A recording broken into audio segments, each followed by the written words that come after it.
हैदराबाद में traffic police ने ITC Kohinoor hotel के करीब 100 से ज्यादा फुटपाथ पर कारोबार करने वालों का सामान जब्त कर लिया। मुताशिरा दुकानदारों के मुताबिक पुलिस ने बगैर किसी पेशगी इत्तला या वार्निंग के उनका सामान जब्त कर लिया। दुकानदारों ने इल्ज़ाम लगाया है कि उन्हें कार्रवाई की कोई वजाहत नहीं दी गई और दावा किया कि वो किसी भी खिलाफ वर्जी से लाइन में हैं। पुलिस के कार्रवाई के खिलाफ एहतजाज करते हुए दुकानदार जाए वक़्फ़ पर जमा हो गए और इंसाफ का मुतालबा किया।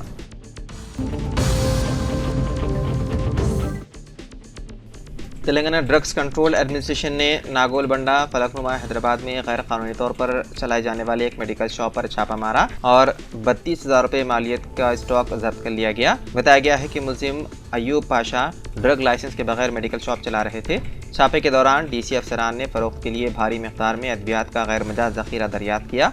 DCA के डायरेक्टर जनरल VB कमला सनडी ने कहा कि 23 अक़साम की दवाएँ शॉप में पाई गई।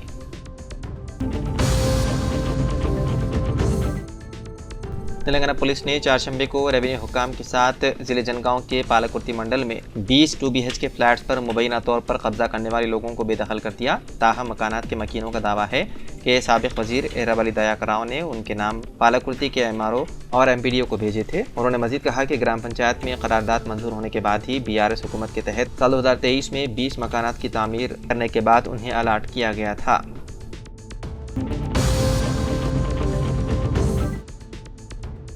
बॉलीवुड के अदाकारा और BJP के रुकन पार्लियामेंट कंगना रनावत ने मनसूख शुदा 3 ज़रई क़वानीन को दोबारा नाफिज करने के हवाले से बयान दिया था, जिसके बाद उन्हें अपनी ही पार्टी की जानिब से भी तनकीद का सामना करना पड़ रहा है। BJP ने कंगना के बयान से खुद को अलहदा कर लिया, जिसके बाद उन्हें वजाहत पेश करनी पड़ी। उन्होंने आज कहा कि ये उनके ज़ाती ख्यालात थे और वो पार्टी के मौक़िफ़ की नुमाइंदगी नहीं करती। उन्होंने एक वीडियो जारी करके कहा कि वो अपने अल्फाज वापस लेती हैं। कंगना ने एक वीडियो जारी करते हुए कहा कि जब ज़रई क़वानीन तजवीज़ किए गए तो हम में से बहुत से लोगों ने उनकी हिमायत की, लेकिन हमारे वज़ीर आज़म ने बड़ी हसासियत और हमदर्दी के साथ उन क़वानीन को वापस ले लिया। अगर मैंने अपने अल्फाज और ख्यालात से किसी को मायूस किया हो तो माजरत ख्वाह हूँ।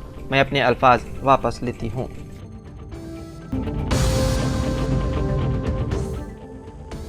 सुप्रीम कोर्ट की चीफ जस्टिस DY चंद्रचूड़ और जस्टिस संजीव खन्ना, BR गवाई, सूर्यकांत और हर्षिकेश राय पर मुश्तमिल 5 रुकनी बेंच ने जजों और वकला के लिए एहतियात का सख्त नोट जारी करते हुए कहा कि वो इस बात का ख्याल रखें कि अपने फ़राइज़ के अंजाम दही के दौरान उनके ज़ाती तासुबात ना झलकें। बेंच ने कहा कि हम हिंदुस्तान की सरजमीन के किसी भी हिस्से को पाकिस्तान नहीं कह सकते, क्योंकि ये बुनियादी तौर पर मुल्क की इलाकाई सालिमियत के खिलाफ है। उसके बावजूद बेंच ने उस हकीकत का नोटिस लेने के बाद कि कर्नाटक हाई कोर्ट के जज ने अपने बयान पर माजरत कर ली है, इस मामले में उनकी तरफ से शुरू की गई सो मोटो कार्रवाई को बंद कर दिया। ताहम अदालत उज़्मा ऐसे बयानात पर अपनी तशवीश का इजहार करने से बाज नहीं आई।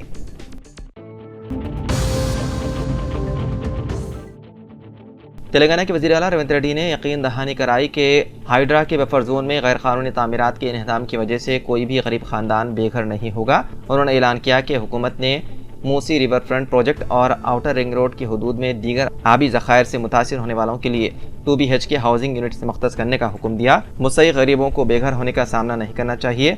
उन्हें या तो एक डबल बेडरूम वाला मकान मिलेगा या फिर बहाली के मुतबादिल इख्तियारात मिलेंगे।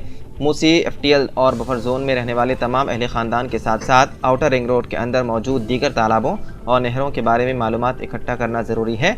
इस बात को यकीनी बनाते हुए कि तमाम मुस्तहिक़ अफराद की मुनासिब तरीक़े से बहाली की जाए। मज़ीद बरआं हुकाम को आउटर रिंग रोड के अंदर झीलों, तालाबों और आबी ज़खायर के तहफ़्फ़ुज़ को तरजीह देनी चाहिए ताकि कुदरती आफात से होने वाले अहम नुकसानात को कम किया जा सके।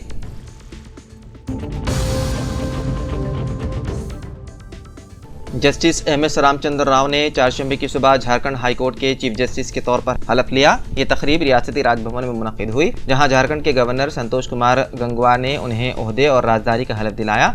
तकरीब में झारखंड के वज़ीर आला हेमंत सोरेन, असेंबली के स्पीकर रविंद्र नाथ महतो और दीगर वज़रा व अहम शख्सियात ने शिरकत की। हैदराबाद कमिश्नर ऑफ पुलिस ने शहर में तमाम खाने पीने की अशिया बशमूल रेस्टोरेंट के औकात कार का ऐलान किया। नए औकात कार होटलों, रेस्टोरेंट, ढाबों, आइसक्रीम पार्लर्स, बेकरियों, टिफिन सेंटर्स, कॉफ़ी शॉप्स, चाय के स्टॉल्स, पान शॉप्स वगैरह पर लागू होंगे। हैदराबाद में रेस्टोरेंट्स रात 1 बजे तक खुले रखे जा सकते हैं। मंगल को जारी करदा नई हुक्मनामे के मुताबिक तमाम खाने पीने की दुकानों को रोज़ाना सुबह 5 बजे से रात 1 बजे तक खुले रखने की इजाज़त है। हुक्मनामे में कहा गया है कि हैदराबाद के तमाम DSPs, ACPs और SHOs को हिदायत दी गई है कि वो इस बात को यकीनी बनाएं कि खाने पीने की अशिया का इंतजाम मुकर्रर वक्त के अंदर चलाया जाए। खाने पीने के सामान के अलावा तमाम दुकानों को सुबह 9 बजे से रात 11 बजे के दरमियान खुली रखने की इजाज़त है। ताहम शराब की दुकानों के मामले में औकात सुबह 10 बजे से रात 11 बजे तक रहेंगी।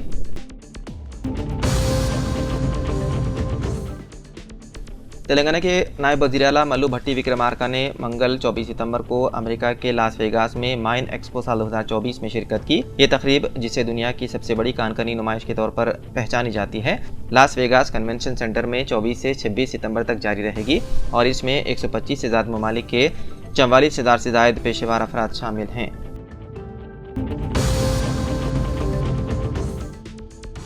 एडजस्टमेंट हिस्से के तौर पर 4000 टीचर्स के तबादले का इम्कान है। महकमे तालीम के हुक्काम ने तैयारियों का आगाज़ कर दिया। तवक्को है कि हफ्ता 10 दिन में यह अमल मुकम्मल कर लिया जाएगा। एडजस्टमेंट की बुनियाद पर जिन टीचर्स के तबादले होंगे उन्हें दशहरे के तातीलात के बाद नई पोस्टिंग से रुजू करने हिकमत अमली तैयार की जा रही है। हुकूमत की जानिब से तलबा की तादाद के लिहाज से टीचर्स का एडजस्टमेंट के फैसले के तनादिर में स्कूल एजुकेशन अहदेदारों ने पहले ही अहकाम जारी कर दिए हैं, जिसके मुताबिक असातिज़ा को कम तलबा वाले स्कूल से ज़्यादा तलबा वाले स्कूल में एडजस्ट किया जाएगा।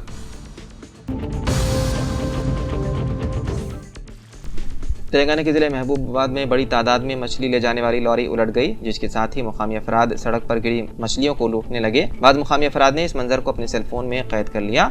इन वीडियोस में देखा जा सकता है कि लोग मछली लूटने के लिए एक दूसरे पर सबकत ले जाने की कोशिश कर रहे हैं। लॉरी में जिंदा मछलियाँ थी जो सड़क पर फैल गई। ये लॉरी खम्मम ज़िले से वरंगल ज़िले की सिमत जा रही थी कि इसके ड्राइवर ने इसका तवाज़ुन खो दिया और ये लॉरी उलट गई। इस हादसे में एक शख्स जख्मी हो गया। हादसे के बाद सड़क के दोनों जानिब ट्रैफिक जाम हो गई। इतला पर पुलिस वहां पहुंची और ट्रैफिक को रास्ते से हटाकर ट्रैफिक को बहाल किया। पुलिस ने सिलसिले में मुकदमा दर्ज करते हुए मसरूफ़ तहक़ीक़ात है।